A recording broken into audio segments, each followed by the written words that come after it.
नमस्कार मित्रों, मैं हूं डॉक्टर हरिनिवास। चैनल का नाम है संस्कृत साहित्य एवं स्मृति। भगवान परशुराम की कथा चल रही है। अकृतवर्ण जो हैं भगवान परशुराम के अनुचर हैं और वो युधिष्ठिर को पूरी कथा सुना रहे हैं। ऋचिक ऋषि जो भृगु के पुत्र हैं, उन्होंने गाधी जो विश्वामित्र के भी पिता हैं, गाधी की पुत्री सत्यवती के साथ उसका जो शुल्क है 1000 अश्व दे करके विवाह कर लिया है।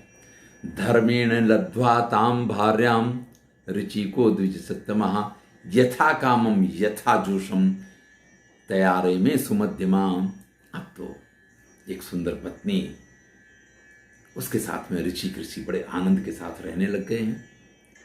जैसे ही अपने पुत्र के विवाह का समाचार मिला है, स्वयं भृगु ऋषि भगवान भृगु वहां पे आकर के पहुंचते हैं। दोनों यानी ऋचिक ऋषि और उनकी पत्नी सत्यवती बड़ी उनकी स्वागत सत्कार अर्चन पूजन करते हैं।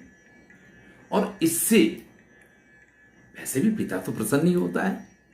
अपनी पुत्र वधू से बड़ा प्रसन्न होकर के भृगु ऋषि कहते हैं, वरम व्रणीश्व सुभगे दाता यस्मि तवेप्सितम। तुम्हें जो वरदान मांगना है मांग लो, आज जो मांगोगी वो मैं तुम्हें प्रदान करूंगा। तो वो सत्यवती कहती है, सा वै प्रासादयामासे तम गुरुम पुत्र कारणात् आत्मनश्चैव मातुश्चे प्रसादं च चकार स। वो कहती है कि मैं और मेरी माता दोनों गर्भवती हूं और दोनों पुत्रों को जन्म दें, ये मेरी अभिलाषा है। अब देखिए, महाराज गाधी क्षत्रिय है और उनकी पत्नी किसी क्षत्रिय बालक को जन्म दे, सीधी सी बात है, ये योग्य है। ये सत्यवती जिनका विवाह ऋचिक ऋषि के साथ हुआ है, ये ब्राह्मण पत्नी हो गई हैं। तो इनके यहां एक ब्राह्मण के गुणों से संपन्न पुत्र उत्पन्न हो, यह आवश्यक है। तो भृगु ऋषि ने यह कहा, ऋतौ त्वं चैव माता च स्नाते पुंसवनाय वै आलिंगे ताम पृथक वृक्षो शात्वम त्वम उदुम्बरम। जब तुम दोनों ऋतु स्नाता हो और पुत्र प्राप्ति की जब तुम्हारी इच्छा हो, तो तुम आकर के इन वृक्षों का आलिंगन करोगी।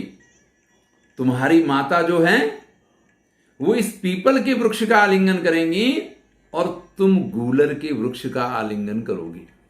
ध्यान दीजिएगा, भृगु ऋषि ने स्पष्ट कहा है कि तुम्हारी माता पीपल के वृक्ष का आलिंगन करेगी और तुम उदुम्बर के वृक्ष का आलिंगन करोगी। चारुद्वयम इदम भद्रे, और फिर 2 खीर के पात्र देते हैं। जनन्याश्च तथैव च, इसमें एक तुम्हारी माता के लिए है और एक तुम्हारे लिए है। विश्वम आवर्तयित्वा तु मया यत्नेन साधितम, इस संसार के कल्याण के लिए ये दिव्य चरु, इसकी मैंने साधना की है। यानी इनको सिद्ध चरु को जब आप प्राप्त कर लेंगी तो आपको उत्तम संतान की प्राप्ति होगी।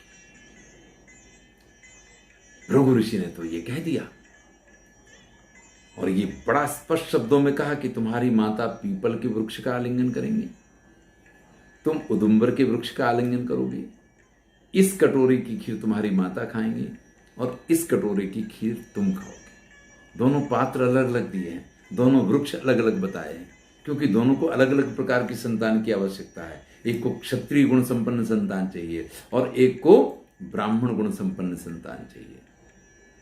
लेकिन होनी होए सो होए, माता और पुत्री के पात्र बदल गए और वो ये भूल गए कि किसको किस वृक्ष का आलिंगन करना है।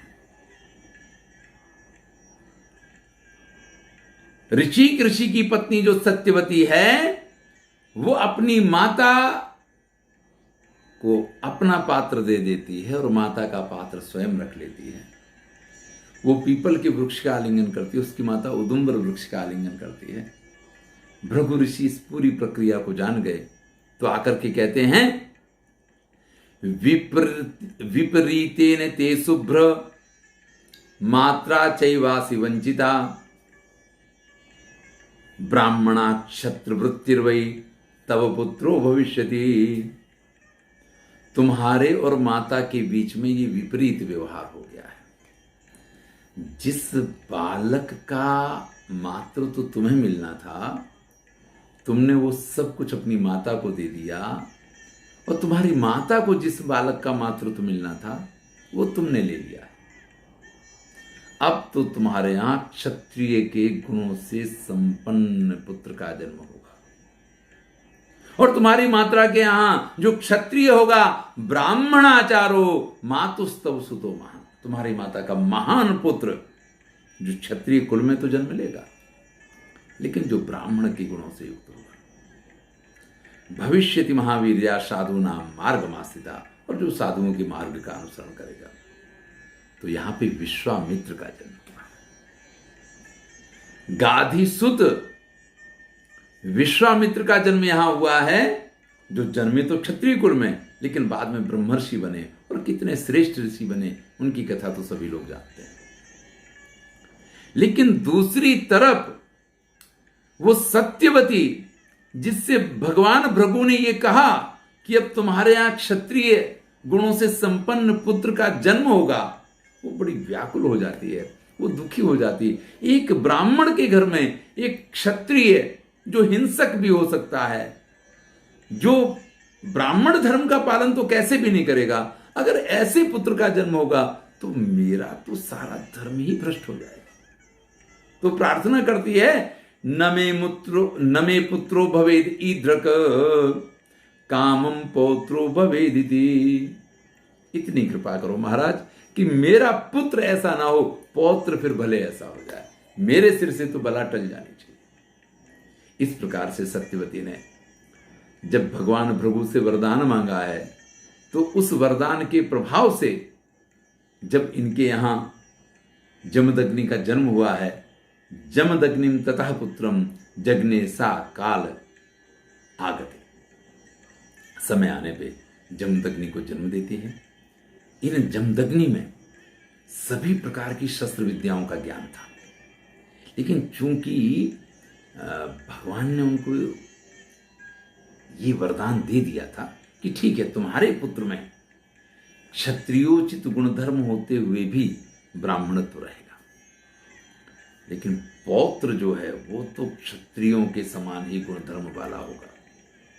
तो जमदग्नि जो है वो धनुर्वेद के निष्णात, सभी विद्याओं को, सभी शस्त्रास्त्र उनको आते थे, लेकिन इसके साथ उन्होंने 4 वेद और सभी शास्त्रों का भी अध्ययन किया, और वो बहुत बड़े महान ब्राह्मण हुए। एक दिन की बात है कि ये जमदग्नि ऋषि घूमते हुए महाराज प्रसेनजित के यहां पहुंच जाते हैं, और उनकी पुत्री रेणुका उनको अच्छी लगती है। रेणुकाम वरयामास सच तस्मै ददौ नृपः। और राजा ने भी इसको अपना सौभाग्य समझा कि ऐसे ब्राह्मण के कुल में मेरी कन्या अगर जाती है, तो उन्होंने अपनी पुत्री रेणुका का विवाह इन जमदग्नि ऋषि के साथ कर दिया है। जमदग्नि ऋषि के यहां 4 पुत्र पहले उत्पन्न हुए, और 5वें पुत्र के रूप में परशुराम का जन्म हुआ।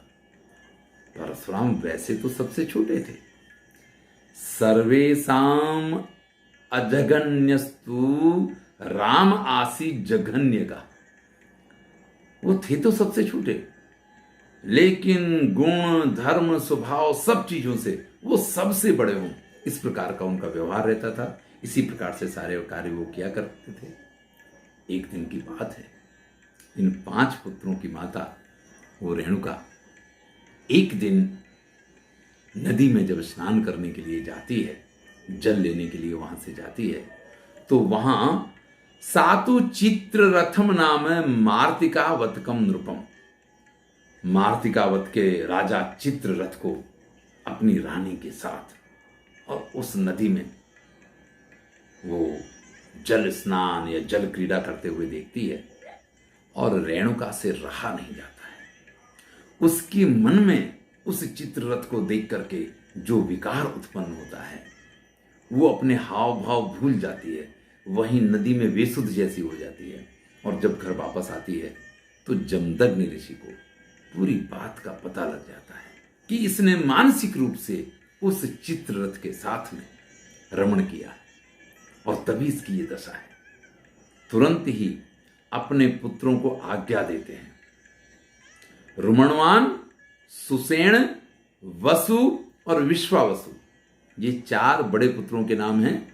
रुमणवान, सुषेण, वसु और विश्वावसु, चारों पुत्रों से कहते हैं कि तुम अपनी इस माता का सिर काट दो, इसका वध कर दो। लेकिन पुत्र तो पुत्र होते हैं। पिता की आज्ञा एक तरफ है, लेकिन माता का स्नेह एक तरफ है। माता ने कुछ भी किया हो, वो पुत्र पिता की आज्ञा का पालन नहीं करते, चुपचाप बिल्कुल मूढ़ की तरह बैठे रहते हैं कि जैसे उनने कुछ सुना ही नहीं है।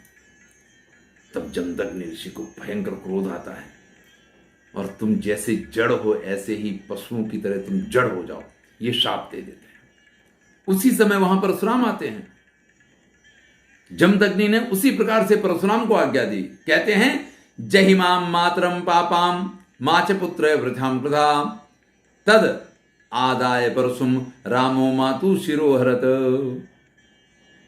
बिल्कुल चिंता नहीं करो पुत्र, तुम्हारी मां ने पाप किया है और मेरी आज्ञा है कि तुम अपनी माता का सिर काट दो।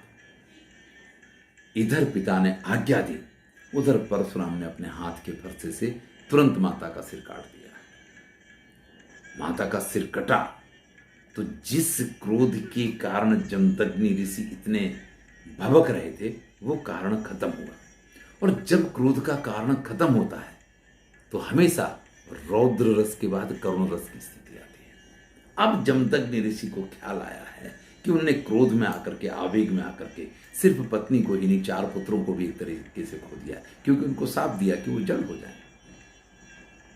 लेकिन ये पुत्र क्या है मेरा, है? जिससे मैंने जो कहा इसने मेरी आज्ञा का पालन किया है।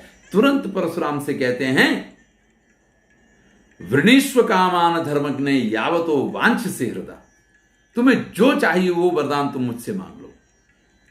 जमदग्नि ऋषि ने जैसे ही कहा है वैसे ही भगवान परशुराम कहते हैं मातुरुत्थान अस्मृतिम चा वधस्य वै, मेरी माता पुनर्जीवित हो जाए और उसको ये याद भी नहीं रहना चाहिए कि उसको मारा गया था। सो रही हो, सो से उठ के इस तरीके से जागृत हो जानी चाहिए। और मेरे भाई जिनको आपने शाप दिया है, इनको शाप में से मुक्ति मिलनी चाहिए, ये पुनः अपने स्वाभाविक जीवन को जी पाए और युद्ध भूमि में कोई मेरा प्रतिद्वंदी नहीं हो। मैं कभी भी रणभूमि में किसी से पराजित नहीं हूं, कोई मेरा प्रतिद्वंदित्व कर ही ना सके, इस प्रकार का वरदान मांगा है। भगवान परशुराम जब ये वरदान मांगते हैं, जमदग्नि ऋषि ने एवमस्तु कहा है। स्वयं सभी विद्याओं के निष्णात थे जमदग्नि, धनुर्वेद और सभी विद्याएं आती थी। परशुराम को वो सारी विद्याएं उनसे जन्मजात रूप से प्राप्त हुई थी। एक दिन की घटना है कि वो कार्तवीर्य सहस्रबाहु अर्जुन जो है वो घूमते हुए वहीं जमदग्नि ऋषि के आश्रम में पहुंच जाता है। जब वो वहां पहुंचा तो परशुराम की माता रेणुका ने बड़ा उसका स्वागत सत्कार किया, लेकिन उसने उस स्वागत सत्कार का स्वीकार नहीं किया। वहां के वृक्षों को काट दिया, आश्रम को तहस नहस कर दिया। आश्रम की जो गाय थी उस गाय को अपने साथ लेके उसने प्रस्थान कर दिया। जैसे ही परशुराम वापस आए हैं, अपने पिता के आश्रम की ये दशा देखते हैं, तुरंत क्रोध में आकर के, क्योंकि ये तो प्रभु ऋषि का वरदान था या ये तो उनकी महिमा थी, ये जो पुत्र है ये तो क्षत्रिय गुण संपन्न होगा। तुरंत क्रोध आता है और अपना परशु उठा करके वो जाते हैं और वो जो कार्तवीर्य अर्जुन थे जिसके 1000 हाथ थे, उसके उन हाथों को काट देते हैं। खाली 2 ही हाथ बचते हैं, बाकी सारे हाथों को, उसके हाथों को काट देते हैं और वहां से उसको भगा देते हैं। इस प्रकार से अपमानित होकर के गए हुए उस कार्तवीर्य के पुत्र जब उनको अपने पिता की इस दुर्दशा का ख्याल आता है तो एक दिन जब भगवान परशुराम अपने पिता के पास नहीं थे, वहां आश्रम में पहुंच जाते हैं उसके सभी पुत्र, और एक साथ बाणों की वर्षा करते हुए भगवान जमदग्नि को वो बाणों से विद्ध कर देते हैं। देखिए, भगवान जमदग्नि जो हैं, उनको भी, जमदग्नि ऋषि को भी सारी विद्याएं आती हैं, और इन सब का सामना करने के लिए पर्याप्त धनुर्विद्या उनको आती थी, लेकिन वो ब्राह्मण हैं। मुझे क्षत्रिय धर्म का पालन नहीं करना है, अपने कर्तव्य का पालन करना ये व्यक्ति का सबसे बड़ा धर्म होता है। अगर मैं ब्राह्मण होकर के क्षत्रियों की तरह ये सारे कार्य करने लग गया, उनकी तरह दुष्ट व्यवहार करने लग जाऊं, तो फिर तो मेरी सारी तपस्या नष्ट हो जाएगी। इसलिए जमदग्नि ऋषि ने किसी के ऊपर प्रहार नहीं किया, किसी को मारा नहीं, और उनका पूरा शरीर जब बाणों से विंध गया, वो मृत प्राय होकर के पड़ जाते हैं। जब भगवान परशुराम वहां वापस आते हैं और अपने पिता को इस दशा में देखते हैं, तो सारा समाचार अपने पुत्र को देने के बाद जमदग्नि ऋषि की वहां मृत्यु हो गई है। पिता की मृत्यु होते ही परशुराम को अत्यंत क्रोध आया है। भगवान परशुराम जो अपने पिता को अपार प्रेम करते थे, पिता की आज्ञा जिनके लिए सर्वोपरि हुआ करती थी, जिन्होंने पिता के कहने से अपनी माता का भी सिर काट दिया था, इतने बड़े पितृभक्त, उनकी गोद में जब उनके पिता ने अपने प्राणों को परित्याग किया, और उसका कारण उनको मालूम पड़ा कि कार्तवीर अर्जुन के पुत्रों ने मेरे पिता की ये दशा की है, तो पिता के अंतिम संस्कार के साथ वो ये प्रण करते हैं कि अब इस पृथ्वी पे कार्तवीर अर्जुन के वंश में कोई नहीं बचेगा। अब किस प्रकार से उन्होंने ये पूरा कार्य पूर्ण किया है, ये कथा हम अगले वीडियो में सुनेंगे। मैं हूं डॉक्टर हरिनिवास और चैनल का नाम है संस्कृत साहित्य एवं संस्कृति। महाभारत की श्रेष्ठ कथाएं चल रही हैं, आनंद लीजिए। अच्छा लगे तो मित्रों के साथ शेयर कीजिए, चैनल को सब्सक्राइब कीजिए अगर सब्सक्राइब नहीं किया है। धन्यवाद।